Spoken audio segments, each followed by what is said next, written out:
Last section, MATLAB.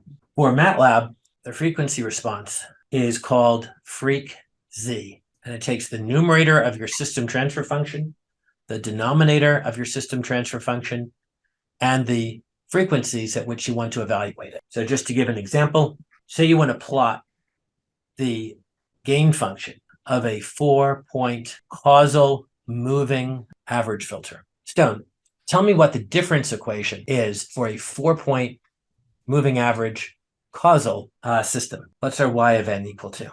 It's a moving average filter. I'll start you off. X of n plus, do you have microphone? Could you repeat the question or? Sure. Tell me what a difference equation is for a 4-point causal moving average filter. So it's 4 points. Yeah. The output's equal to? So it should be x of n plus x of n minus 1 You got it.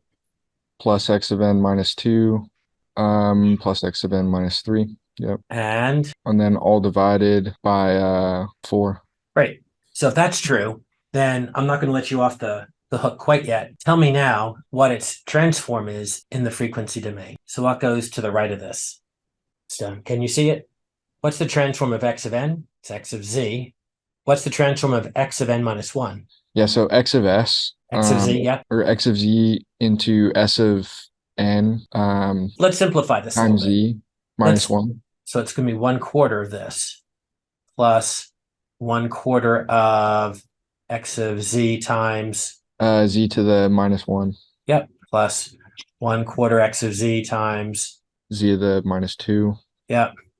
And we can continue that on. So we can write it more simply by getting all those x of z's together and then just saying it's equal to times 1/4 plus, what's the rest? Z.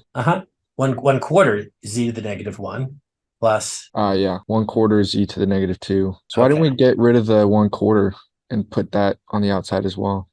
Oh, we could do that. Okay. Nothing wrong with that. But remember, the purpose of this is to find h of z. And for that, we want to get our y of z alone, and we want to get our x of z alone. And so now we can see it's equal to, if we had factored out our 1/4, we'd just have to unfactor it for this. There is our transfer function. There's our h of z. Now, still doesn't get us what we want. We want to use MATLAB to plot g of omega. In order to do that, from this description, we'll create our list of omega, and we'll say let's space it.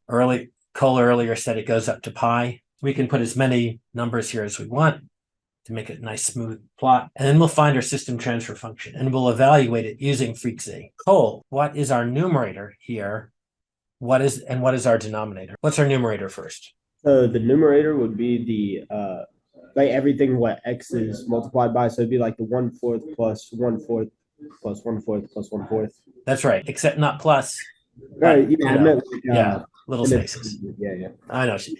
And then the denominator happens to be just 1. If you wanted to be clever, you could actually put the denominator as 4 and put these things as 1, and you get the exact same answer. And then we want to evaluate it at our omega points.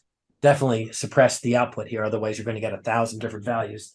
And then you can plot, and you can either plot your omega versus 20 times log base 10 of the absolute value of h, 1, 2, 3. Or if you wanted the phase plot, you could say plot the angle of h, and you could even wrap that in an unwrap if you want to allow your phases to go beyond the minus pi to pi locations. Okay, this is everything I've got.